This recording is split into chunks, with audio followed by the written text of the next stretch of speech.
शराब, कमीशन और घोटाला, इसको लेकर दिल्ली में विगत दिनों में भारतीय जनता पार्टी ने, दिल्ली की जनता ने आंदोलन किए और जिस प्रकार से शराब नीति में मोटा माल मनीष सिसोदिया जी ने कमाया, जिस प्रकार से कमीशन का खेल हुआ, इस विषय को लेकर भारतीय जनता पार्टी ने कई प्रेस कॉन्फ्रेंसेस किए हैं और कई सवाल हमने अरविंद केजरीवाल और मनीष सिसोदिया से पूछे हैं।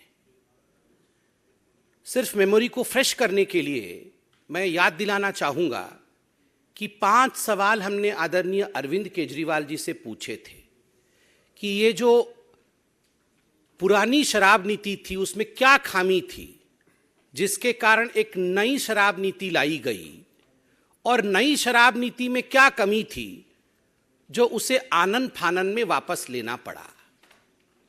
रवि धवन जी की जो एक्साइज कमिश्नर थे तत्कालीन, उनकी अध्यक्षता में एक कमेटी बनी थी कि नई शराब नीति कैसी होनी चाहिए, उसके रिकमेंडेशंस को ताक पे रख करके ऐसी क्या कंपल्शंस थे कि अरविंद केजरीवाल जी ने एक ऐसी शराब नीति बनाई जिसमें उन्होंने रिकमेंडेशंस को नहीं माना। तीसरा सवाल हमने पूछा था कि ब्लैक लिस्टेड कंपनीज को आपने आखिरकार क्यों ठेका दिया। चौथा सवाल हमने पूछा था कि कानून के हिसाब से जो मैन्युफैक्चरर्स हैं वो रिटेल में नहीं आ सकते, उसके बावजूद आपने अपने मित्रों को बुला करके जो मैन्युफैक्चरर्स थे उनको आपने रिटेल में काम कराया। पांचवा सवाल हमने यह भी पूछा था कि क्या कारण थे कि पहले जो फायदा या कमीशन ठेकेदारों को 2% का मिलता था उसे आपने 12% में तब्दील किया, जिसके कारण दिल्ली सरकार को भारी नुकसान उठाना पड़ा और ठेकेदारों को बहुत फायदा हुआ। मनीष सिसोदिया जी और अरविंद केजरीवाल जी के मित्रों का बहुत फायदा हुआ। 144 करोड़ रुपया ये जो लाइसेंस फीस था अपने मित्रों का, बिना कैबिनेट के अप्रूवल का, इन्होंने क्यों माफ किया। ये कुछ सवाल हमने आपके माध्यम से केजरीवाल जी और मनीष सिसोदिया से पूछा था, जवाब आज तक नहीं आया। इसलिए आज इस प्रेस कॉन्फ्रेंस के माध्यम से हम जो दिखाने वाले हैं, स्टिंग मास्टर का स्टिंग हो गया है। अरविंद केजरीवाल जी जब मुख्यमंत्री बने थे तो उन्होंने खड़े होकर कहा था कि देखो जी, अगर कोई भ्रष्टाचार करे तो आप जरूर उसका स्टिंग कर लेना, आप उसकी रिकॉर्डिंग कर लेना और हमें रिकॉर्डिंग भेज देना, तो हम जो है सच दिखा देंगे। तो आज वही हुआ है, एक स्टिंग हो गया है जो अब पब्लिक डोमेन में है, स्टिंग मास्टर का स्टिंग हो गया है। और इस स्टिंग में जो कंटेंट हैं जो आप अभी देखेंगे, इससे एक बात स्पष्ट होती है कि जो लोग भ्रष्टाचार के खिलाफ लड़ने की कसम खाकर आए थे वो आज दरअसल कट्टर भ्रष्टाचारी पार्टी के रूप में सामने आई है। ये आम आदमी पार्टी कट्टर भ्रष्टाचारी पार्टी, और दिल्ली के जो नेताओं ने कहा था कि ये बेउड़ी सरकार है, आज कहीं ना कहीं वो साबित हो रहा है। बिल्कुल ब्लैक एंड व्हाइट में आज इस स्टिंग में आप देखेंगे कि अरविंद केजरीवाल और उनके सिपह सलार मनीष सिसोदिया ने किस प्रकार से मोटा माल कमाया है, अपने मित्रों से कैसे पैसे कमाए हैं, कैसे दलाली ली है। कमीशन को हिंदी में दलाली कहते हैं, और यही बात आज इस स्टिंग ऑपरेशन में सामने आएगा कि किस प्रकार लोग दलाली देने के लिए अरविंद केजरीवाल और मनीष सिसोदिया जी के पास जाते थे और एक मोटी दलाली कमा करके दिल्ली के एक्साइज पॉलिसी को लाया गया, दिल्ली को नुकसान में ढकेला गया और अपने को प्रॉफिट में रखा गया। और ये सारा का सारा स्टिंग, जिसको अंग्रेजी में कहते हैं ना फ्रॉम द हॉर्सेज माउथ, उस व्यक्ति के मुंह से सुनेंगे जो व्यक्ति खुद मनीष सिसोदिया जी के हाथों में पैसा पकड़ाता था। मोटा माल जो मनीष सिसोदिया को दलाली और कमीशन के रूप में देता था, आप खुद उस व्यक्ति के मुंह से सुनेंगे। आपने देखा होगा जो आरोपी लिस्ट है सीबीआई की, उसमें 13 नंबर आरोपी जो है उसका नाम है सनी मारवा। तो सनी मारवा के पिताजी हैं जिनका नाम है कुलविंदर मारवा, ये सब एक साथ काम करते हैं, एक ही कंपनी में डायरेक्टर इत्यादि है, बेटे पिता सब।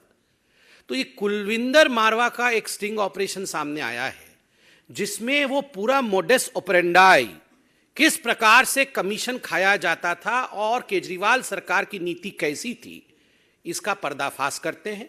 मैं अब निवेदन करूंगा मंच से कि जरा लाइट को धीमी करके अरविंद केजरीवाल जी के काले कारनामों को स्टिंग ऑपरेशन के माध्यम से देखा जाए, और आप सब भी स्टिंग मास्टर के स्टिंग को देखिए।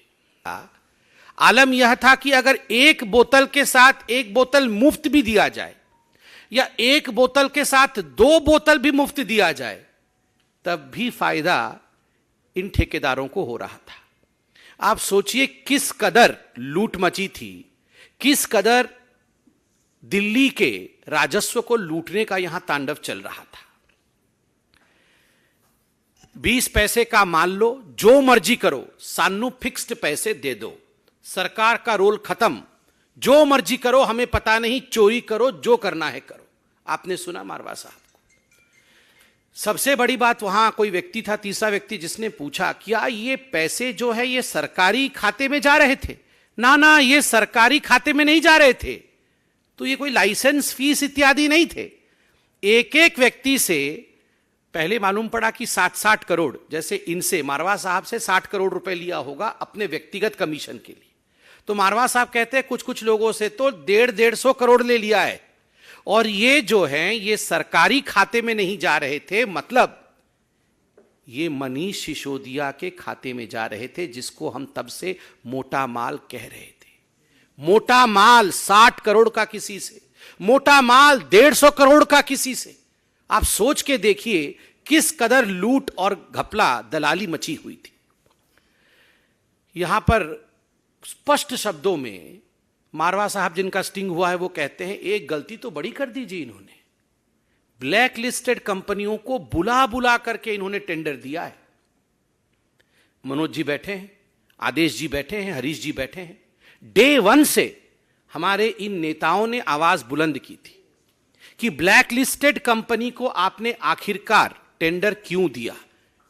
एक्साइज विभाग में कंप्लेंट किया गया था 2021 में कि एनरिच कंपनी और ये जो इंडो स्पिरिट कंपनी है, इनके रिटेलर्स भी हैं, खाओ गली इत्यादि, ये ब्लैक लिस्टेड हैं, इनको आप मत दीजिए टेंडर। कंप्लेंट के बावजूद मनीष सिसोदिया जी ने टेंडर दिया क्योंकि मोटा माल मिल रहा था। ये तो बिल्कुल ओपन एंड शट केस है। ये तो खुद मारवा जो इसमें इन्वॉल्व है वो कह रहे हैं। और देखिए सबसे बड़ी बात, यहां खुद मारवा जी कह रहे हैं कि 2% से 12% क्यों बढ़ाया गया। हमने सवाल पूछा था कि एक बोतल पे जो कमाई होगी, पहले रिटेलर की कमाई जो होती थी, पहले जो ठेकेदारों की कमाई होती थी वो मात्र 2% होती थी। केजरीवाल जी की सरकार ने उसे बढ़ा करके 12% किया। क्यों किया? तो मारवा जी कहते हैं क्योंकि उसमें से हमें कमीशन केजरीवाल जी को देना था। हमें कमीशन जो है 6% का मनीष सिसोदिया को देना था, और परेशानी यह थी कि यह जो कमीशन है इसको हम ब्लैक में कैसे दें, इतनी मोटी रकम को हम ब्लैक में कैसे कन्वर्ट करें। उन्होंने उदाहरण दिया कि एक 100 करोड़ की गाड़ी आएगी तो 12 करोड़ कमीशन होगा, 12 करोड़ में से 6 करोड़ उसी दिन जाके मनीष सिसोदिया को देना है। अब हमें समझ में नहीं आता था कि ये 6 करोड़ कोई छोटा रकम तो नहीं है, इसको हम कन्वर्ट कैसे करें ब्लैक मनी में, क्योंकि हमारे पास तो पैसे नहीं है, नोट में देने हैं।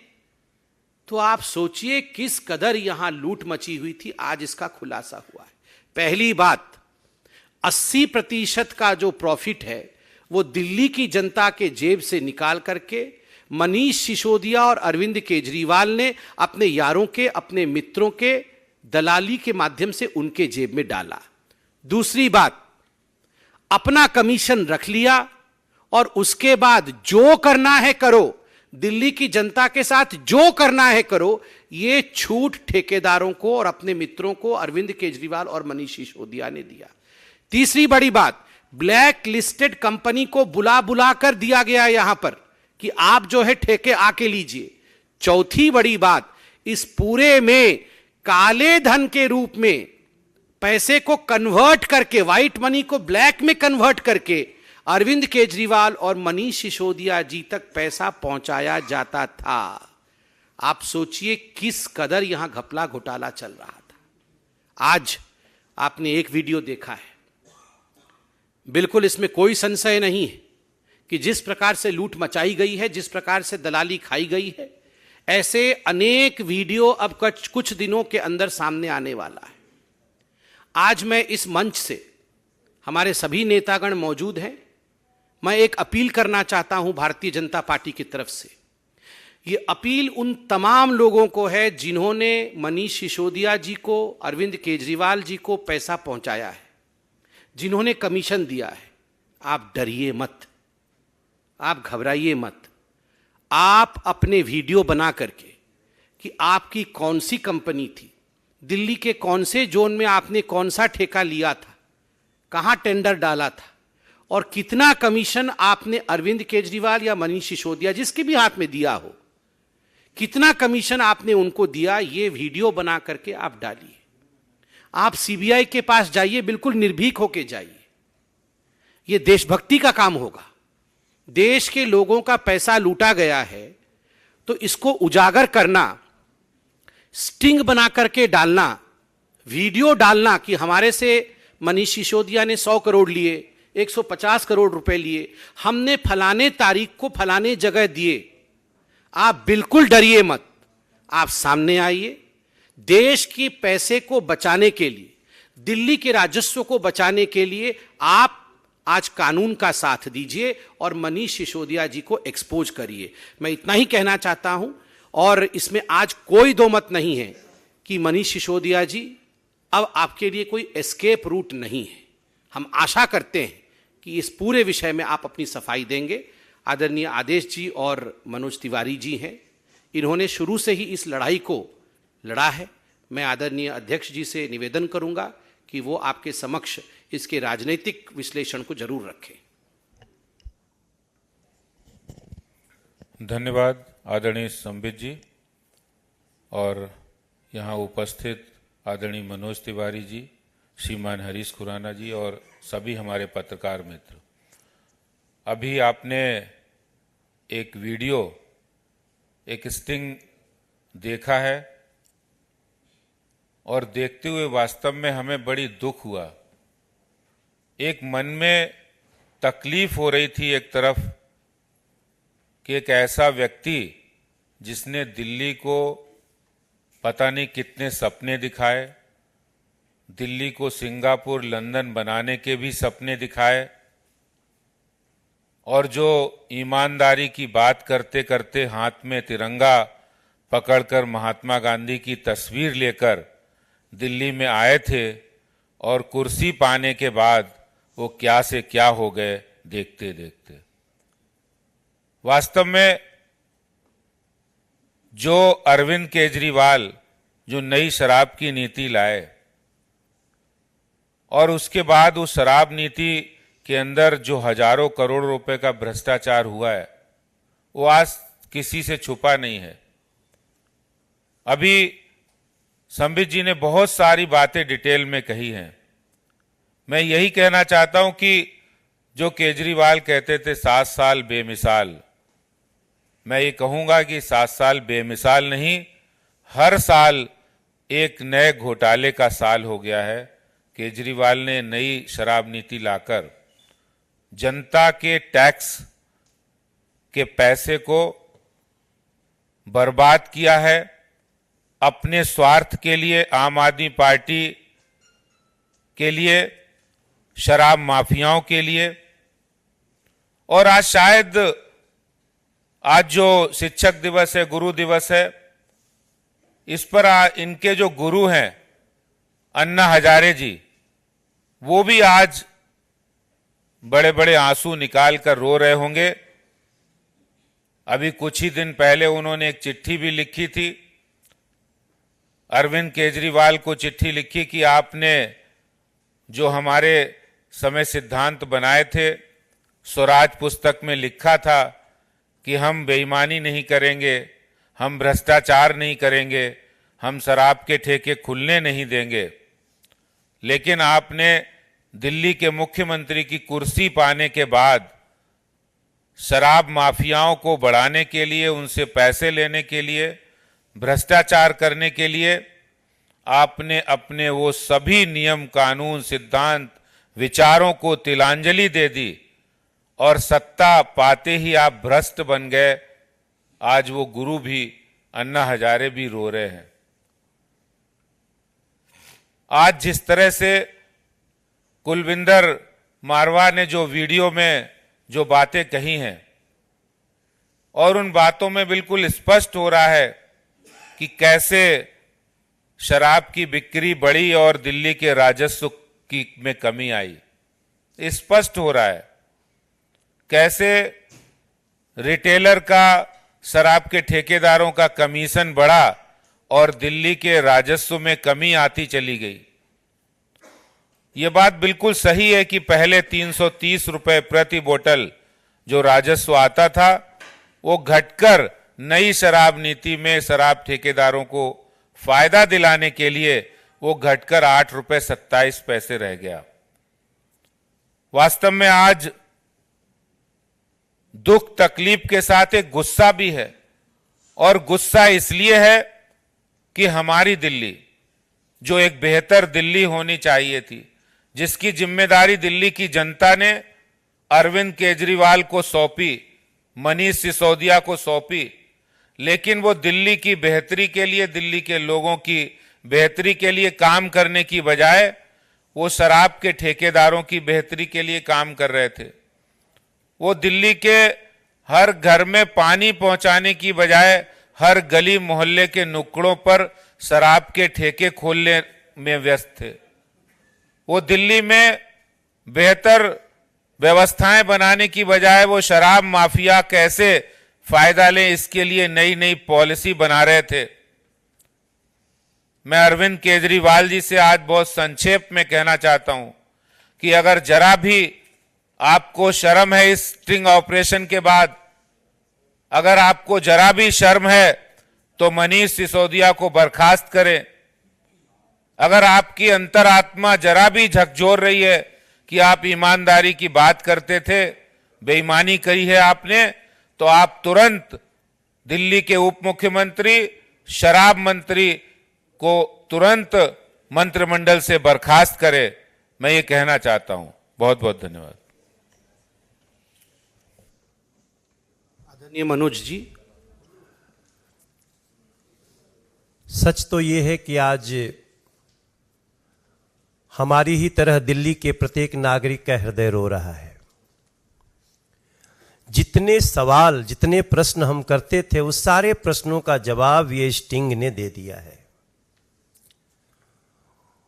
और ये भी आज स्पष्ट हो गया कि जो रेवेन्यू दिल्ली सरकार को आता था वो शराब व्यापारियों को क्यों दिया जाता था, क्योंकि वो पीछे से घूम करके इनके पास जाना होता था। आज दिल्ली के बच्चे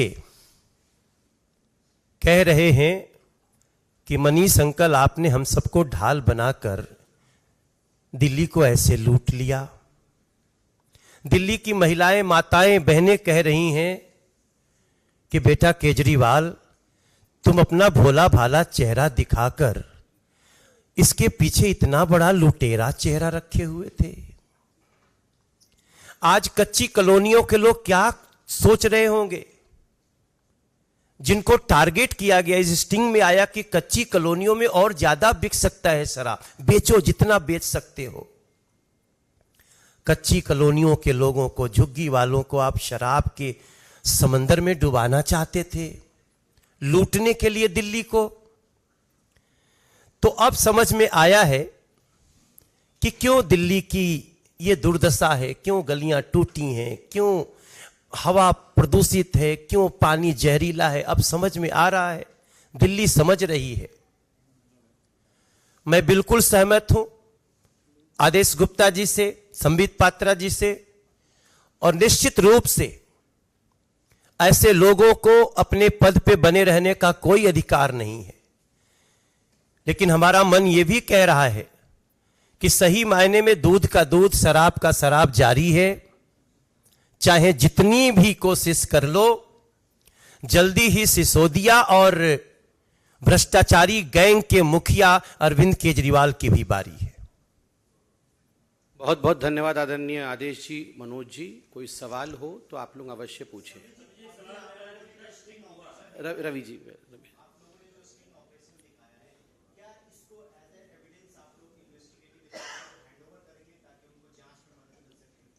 देखिए, जहां तक इन्वेस्टिगेटिव एजेंसीज का सवाल है, भारतीय जनता पार्टी तो डे वन से, जब से लिकर पॉलिसी, नई लिकर पॉलिसी सामने आई, उस विषय को लेकर भारतीय जनता पार्टी ने एक्साइज विभाग में भी कंप्लेंट किया था, जिसका नतीजा हमने आपको दिखाया है।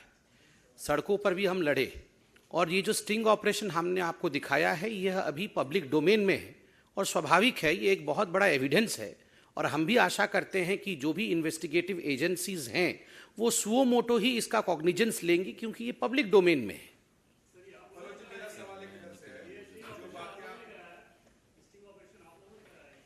नहीं, ये तो पब्लिक डोमेन में है, ये तो आप लोगों के माध्यम से हमें पहुंचा है।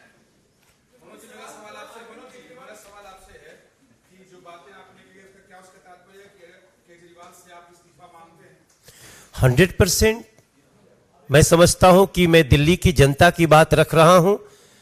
They should resign.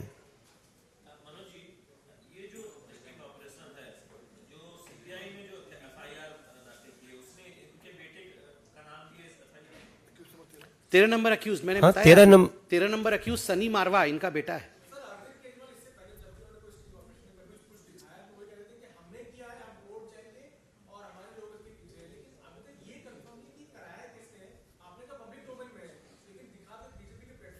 बिल्कुल सही बात है, पब्लिक डोमेन में है, दिखाया गया है बीजेपी के प्लेटफॉर्म से।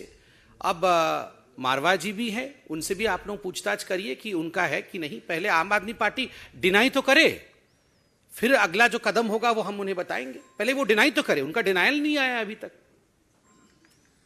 धन्यवाद। Thank you ji.